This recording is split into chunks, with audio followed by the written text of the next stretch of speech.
You know, most people overlook this, but the measure of a society isn't just in its wealth or its might, it's in how it cares for the most intimate, the most vulnerable, the ones whose health often goes unseen and undervalued.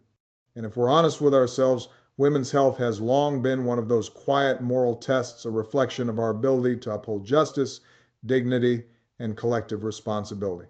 For decades, access to basic preventive care was uneven, fragile, often contingent on income, location, or the vagaries of an insurance plan. Millions of women lived with the daily burden of uncertainty, mammograms delayed, cervical screenings postponed, prenatal care just out of reach. So the question we have to ask ourselves in the still moments is this: what kind of democracy are we building if the health of half our citizens is treated as optional rather than essential? When we look back, the early 21st century stands out as a turning point, a moment when the arc of public health began to bend more deliberately toward equality, starting around 2010 with the passage of the Affordable Care Act. The country made a commitment, imperfect, contentious, but necessary to close long-standing gaps in coverage. Women began to see a shift. Insurance plans prohibited gender discrimination, preventive services became mandatory without cost sharing, Medicaid expanded to reach low-income communities that had been left behind for generations. It wasn't just policy, it was courage manifested in law, in advocacy, in the daily work of doctors, nurses, and community organizers. Yet, even as progress unfolded, ethical dilemmas remained. How do we balance broad access with sustainability? How do we ensure rural women, women of color, and women facing economic hardship are not left behind? These questions reminded us that justice isn't a moment, it's a sustained effort. I think about my own experience growing up between worlds, learning the rhythm of two cultures, two expectations, and how that shaped my understanding of care, responsibility, and empathy. When I was organizing in Chicago, I saw firsthand how access, or the lack of it, could define a life. It wasn't abstract.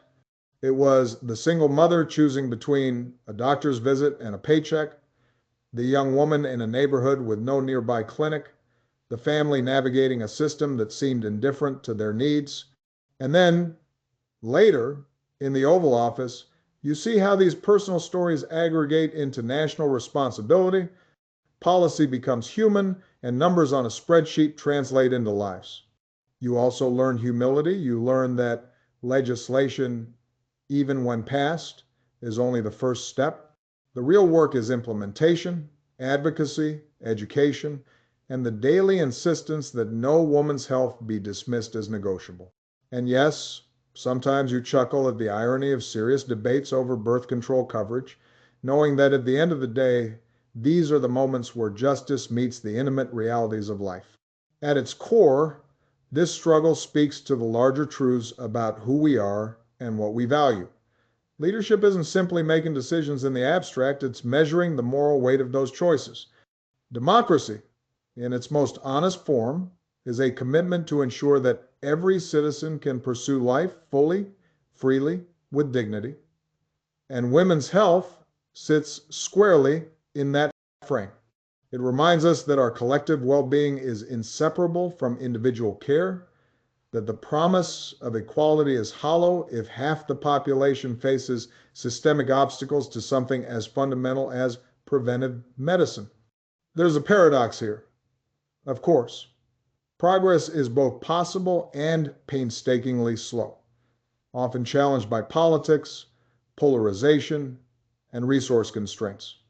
And yet, there is hope because when courage meets policy, when communities organize, when advocates persist, the arc of justice can bend toward equity. Hope isn't naive, it's deliberate. It's grounded in work, in care, in a recognition that justice is made in the incremental victories and the vigilance that follows. So as we think about women's health today, we see both accomplishment and unfinished work. We see the lives transformed when coverage is accessible, screenings are routine, prenatal care is reliable. We also see the gaps that remain geographic, racial, economic, and the policy battles that persist, reminding us that equality is not a given but a task. And in that quiet reflection, we recognize that the health of women is inseparable from the health of families, communities, and our democracy itself. We must ask ourselves, how do we continue to bend the arc toward justice in moments of political strain? How do we ensure that every woman, no matter her zip code, race, or income, has the dignity of healthcare as a right, not a privilege? And finally, what does it say about who we are as a society if we fail to answer that call?